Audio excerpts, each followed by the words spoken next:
Bonjour. Effectivement, le but, ça devait être un peu de parler de B2B, parce que bon, c'est peut-être la seule conf qui va pas parler d'IA aujourd'hui, je pense. Enfin, peut-être un peu à la fin, je vais essayer, parce qu'il faut bien caser le mot-clé quand même. Hop, allez, je commence. D'accord. Si. Oui. Je commence vite fait. Donc, je suis Benjamin, responsable technique de l'équipe Magento chez Synolia. Ça fait presque 15 ans que je fais du Magento. Je suis d'ailleurs nouvellement maintainer du corps. Donc, je suis assez content. Je vais passer vite là-dessus. Le sommaire. Alors, déjà, on va essayer de savoir ce que c'est pour nous un B2B qu'on a appelé grand compte, parce que historiquement, on a déjà fait des B2B où c'était juste, en gros, avoir des prix par groupe client, avoir 2-3 groupes clients et 2-3 shared catalogues. Je ne sais pas si ça parlera à tout le monde. Mais on va essayer de voir comment on a géré les prix, parce qu'il y a des grosses problématiques de prix, notamment le fameux truc d'avoir un prix par client, par produit. Donc on va voir comment on l'a géré. Pareil pour la gestion des stocks, parce qu'il y a des stocks par agence. Il faut que chaque client connecté en cours puisse accéder qu'à ses stocks, sans avoir à dupliquer toute la donnée, etc. C'est un client grand compte, donc évidemment, il a racheté des boîtes, donc il a beaucoup de RP à synchroniser, qui ont chacun leur format, chacun leur façon d'envoyer les données, etc. Donc on va essayer de voir comment on a géré ça.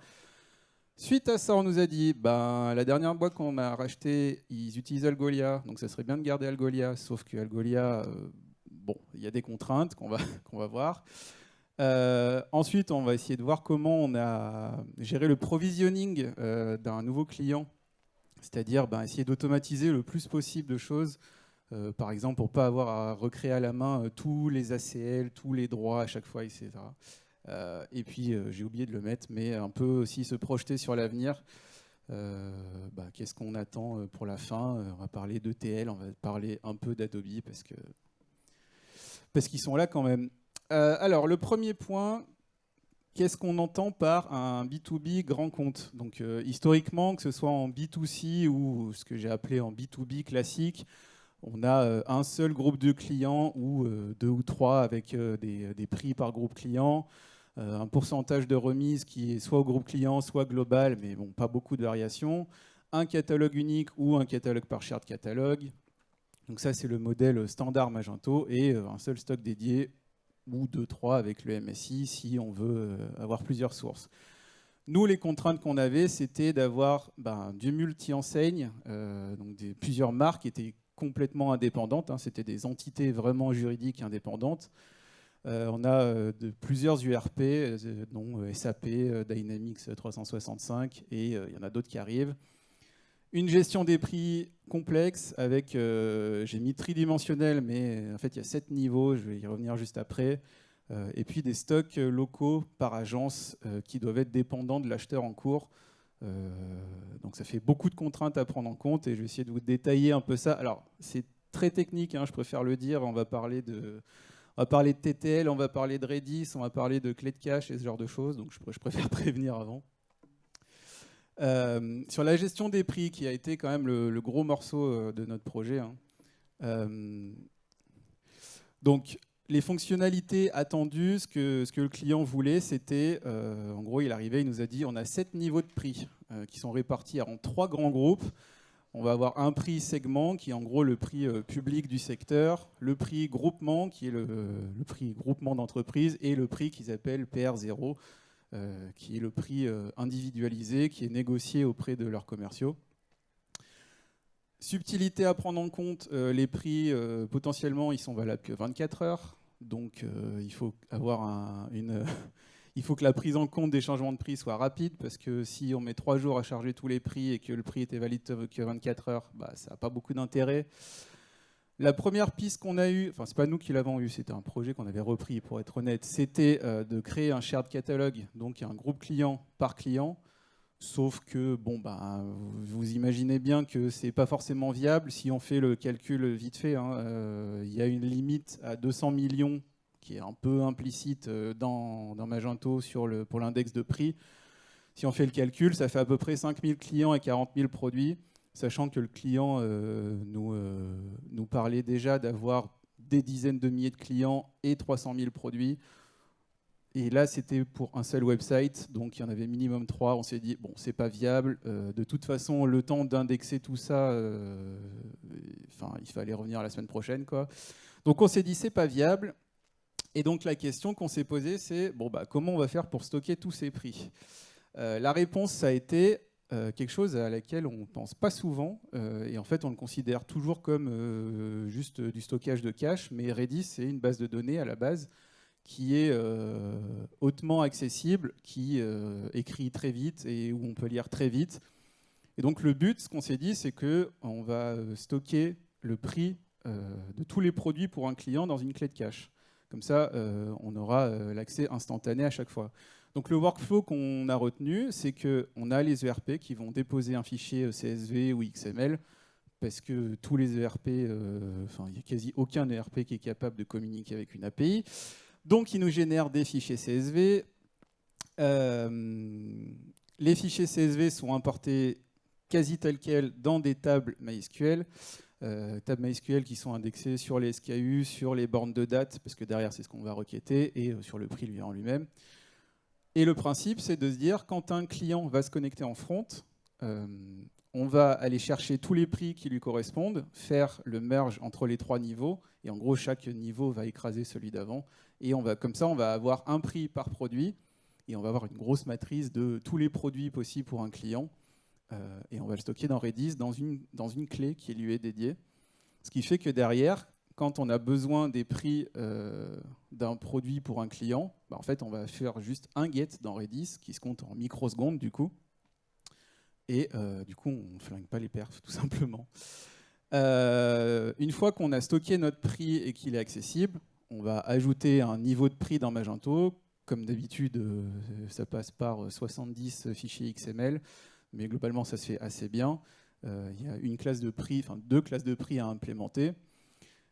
Je mets quand même la petite gestion du cache, parce que évidemment, il faut gérer tout ce qui est cache, puisqu'il faut une version du cache par client, puisque chaque client a potentiellement un prix différent. Donc, on a ajouté la clé de cache dans Fastly, Varnish ou Fastly en l'occurrence, parce que c'était sur le cloud.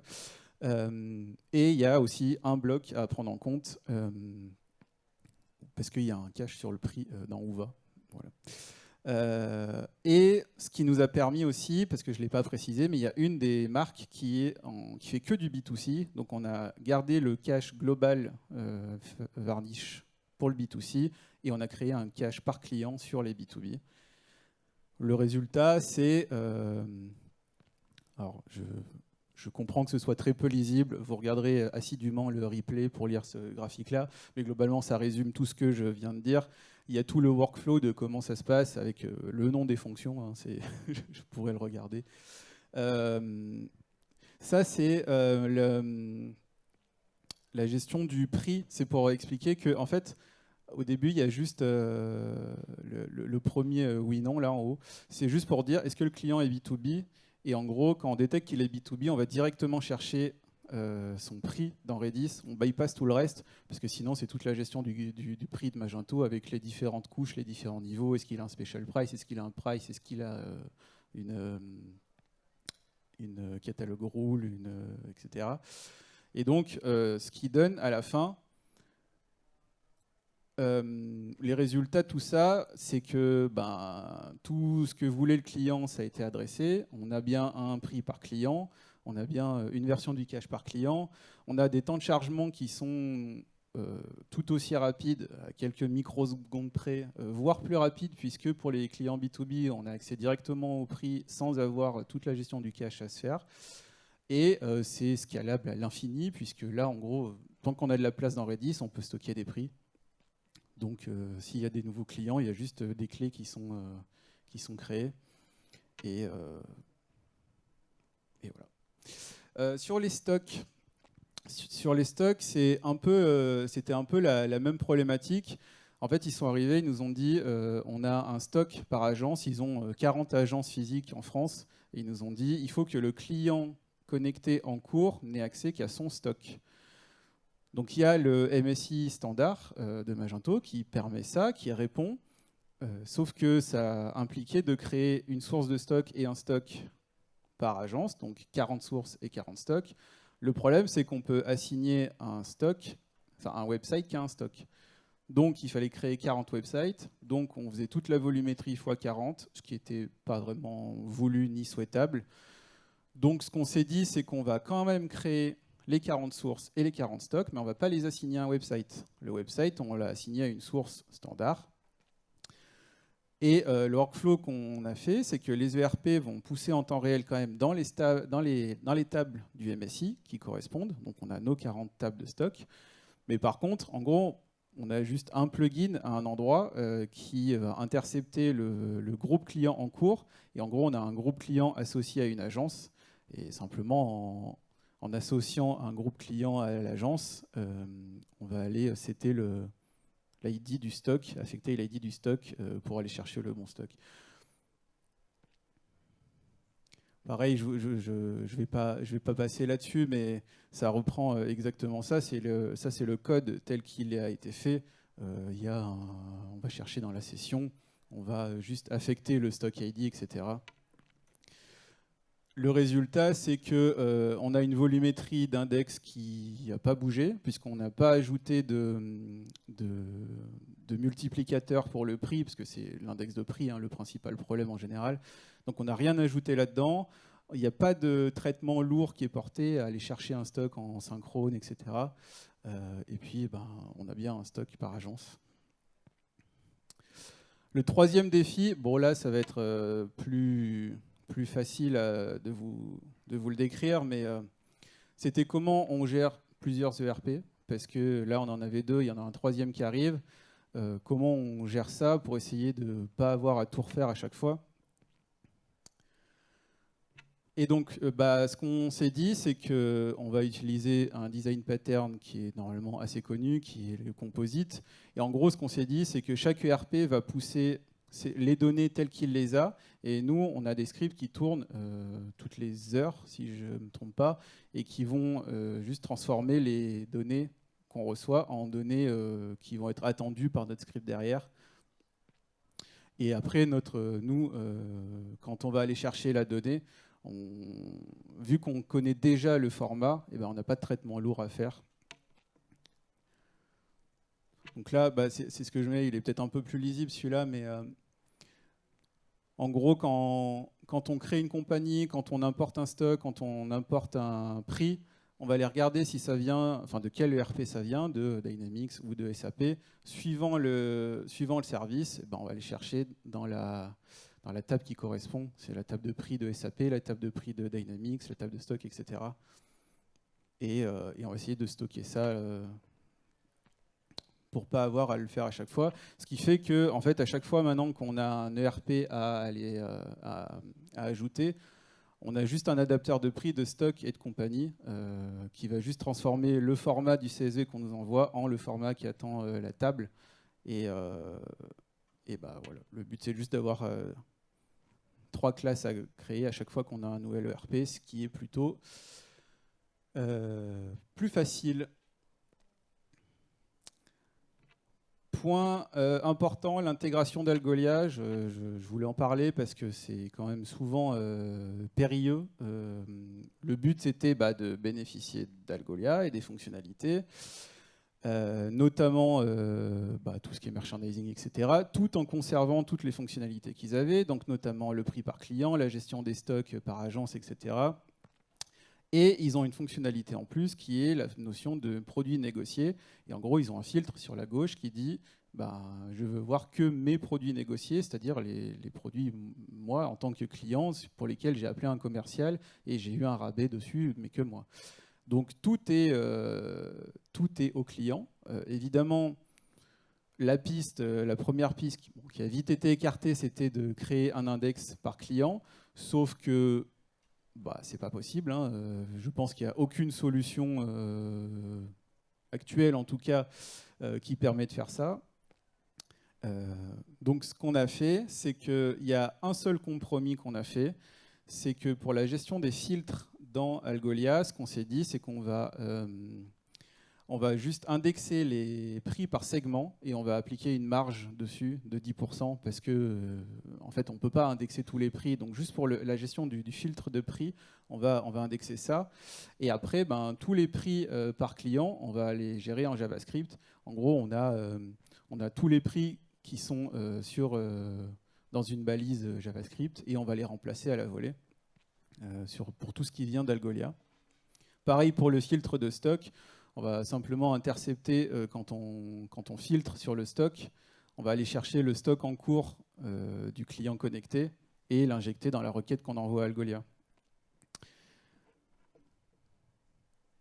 Donc là, sur le stock, ça se passe comme ça. C'est qu'en gros, on va intercepter les prix. Donc là, il y a un tableau JS avec les ID des produits et les prix qui sont associés. On va faire la requête à Algolia. Dans la requête Algolia, on lui dit filtre sur le stock 26 par exemple. Et lui, le but c'était de faire en sorte que ce soit Algolia qui gère les filtres et pas qu'on ait à refiltrer nous derrière, parce que sinon les compteurs ne matchaient plus. Et c'est comme ça qu'on a géré l'intégration d'Algolia. Donc le résultat, c'est qu'on a eu des coûts maîtrisés, on n'a pas eu d'index à créer en plus, on n'en a qu'un seul. Du coup, tout répond instantanément. C'est Algolia, c'est moins de 50 millisecondes, quoi. On a bien conservé les prix individualisés dans les listings et les stocks sont bien liés à l'agence de l'utilisateur en cours. Dernier point, le provisioning d'une nouvelle agence. Il y a beaucoup de textes, je vais faire vite. Je sais qu'il ne me reste pas beaucoup de temps.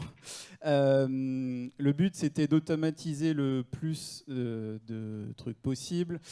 Par exemple, la création automatique d'une structure. Par exemple, quand on va créer une compagnie dans Magento, on va aller créer un administrateur, on va créer des validateurs, on va créer, etc. Il y a un certain nombre de règles aussi qui sont appliquées à la volée. Et ça, bon, globalement, ça passe par des plugins around. Pareil, hein.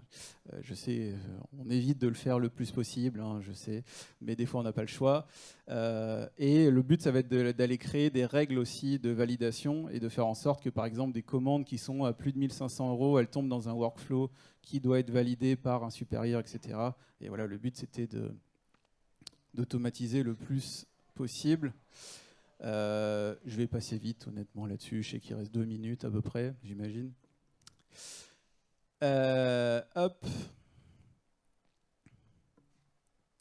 Parce que je voudrais quand même parler un peu de la suite, parce que ça, c'est en gros, on l'a fait en l'état. On s'est dit, OK, là, il faut répondre aux clients à l'instant T.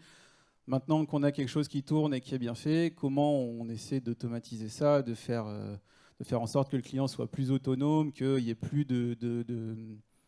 d'actions manuelles à faire, etc. Donc, la première idée, c'est évidemment de mettre en place un ETL qui va appeler des API. Tout ce que j'ai dit sur les prix, ça peut être bypassé, puisque par exemple, on peut faire en sorte qu'une API injecte directement dans Redis sans avoir à traiter un fichier CSV, sans avoir à faire tout le traitement qu'on fait nous actuellement. L'ETL est censé le faire. La deuxième piste, il fallait que j'en parle un peu, c'était dans le contrat, non c'est pas vrai. C'était Adobe Commerce Optimizer, non mais quand même, alors je ne sais pas quelle est la vision de Optimizer, parce qu'il y a une vision assez front et en fait c'est que le Edge Delivery, mais pour moi Optimizer ça n'a jamais été ça. Pour moi Optimizer c'est la gestion du catalogue, la gestion des catalog views, des policies, c'est exactement le besoin de notre client en fait, c'est-à-dire que le principe c'est d'avoir un gros catalogue et de dire je vais créer des catalogues virtuels entre guillemets, c'est une interface dédiée, hein, et de dire tous les produits qui ont la marque Intel et qui sont rouges, j'en fais un catalogue dédié et je lui applique tel price list. Donc, et ensuite, un client donné, je lui donne ce catalogue et cette price list et tout est changeable à la volée. Donc ça, c'est un peu ce que je disais tout à l'heure sur Algolia, c'est pas possible d'avoir un index par personne. Si, c'est possible dans Optimizer. C'est en tout cas la promesse d'Adobe, on ne l'a pas testé encore. Mais c'est une des pistes sérieusement étudié parce que ça semble pensé pour ça, quoi. Et la dernière piste, quand même, c'est évidemment, il fallait que j'en parle, l'IA prédictive et un MCP. Alors, en fait, ce qu'on s'est dit, c'est que toutes les données, on les a. Donc, pourquoi on ne donnerait pas ça à un LLM et à une IA? Pour que le but, c'est qu'à la fin, on puisse dire, c'est ce que je mets en bas, un client un jour puisse dire, prépare-moi la commande de gants habituelle pour notre chantier Lyon-Sud. Voilà. Le but, c'était de pouvoir dire ça. Et derrière, bah, vu que le LLM, il a accès à tout, il a accès au stock, il a accès au prix, il a accès à toutes les règles d'approbation, etc., et ben, il puisse se dire, bah, OK, tu as le droit de le faire, ou il va te manquer tel produit et tel produit. Et voilà. Ça, c'est à l'étude. On a commencé un peu à travailler dessus, mais c'est pas encore fait. Mais c'est une des pistes qui est clairement envisagée. Voilà. Je vous libère. Le but, c'était de vous montrer que heureusement que c'était Magento, parce qu'il y a plein de solutions. On n'aurait pas pu bidouiller tant que ça pour arriver à créer un prix par produit, etc. Et par client. Donc voilà. Est-ce que vous avez des questions?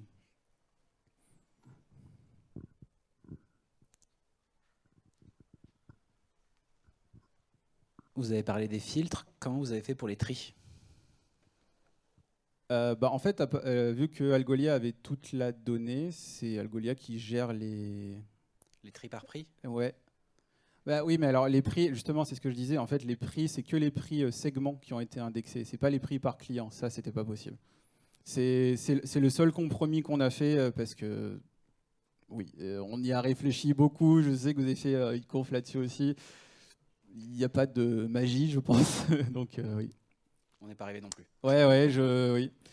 C'est vraiment le seul truc où on n'y est pas arrivé. Et je pense que c'est pas possible. Alors, je pense qu'avec Optimizer, pour le coup, ils l'ont prévu, puisque avoir une price list par client, c'est ce qu'ils promettent en tout cas. Ils parlaient d'avoir jusqu'à 30 000 prix clients par produit. Donc, théoriquement, c'est possible. Mais je serais curieux de voir comment ils font ça de leur côté aussi. Ouais. Est-ce qu'il y a une autre question? Non?